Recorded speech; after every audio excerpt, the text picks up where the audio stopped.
खबरों के सिलसिले को आगे बढ़ाते हैं। पैनामा लीक्स के बाद स्विस सीक्रेट्स के तहलका खेज इंकशाफात। Organised crime and corruption reporting project ने नया पिंडोरा बॉक्स खोल दिया। $100 अरब से ज्यादा के असासों का राज फाश कर दिया। ये पैसा 18,000 स्विस बैंक अकाउंट्स में रखा गया है। इनमें चंद पाकिस्तानियों के नाम भी सामने आए, जिनमें साबिक चेयरमैन वापडा जाहिद अकबर खान का नाम भी शामिल है। Swiss secrets.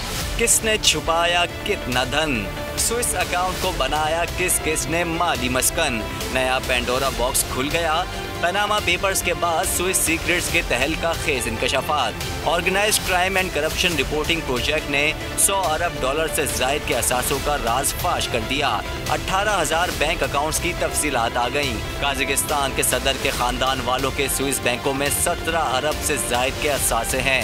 अज़रबैजान के वासिद तलबों ने लाखों डॉलर्स रखे हैं। ऐसे कई ममालिक हैं जिनके बेशतर अफराद ने अपने असासे स्विस बैंक में छुपाए हैं।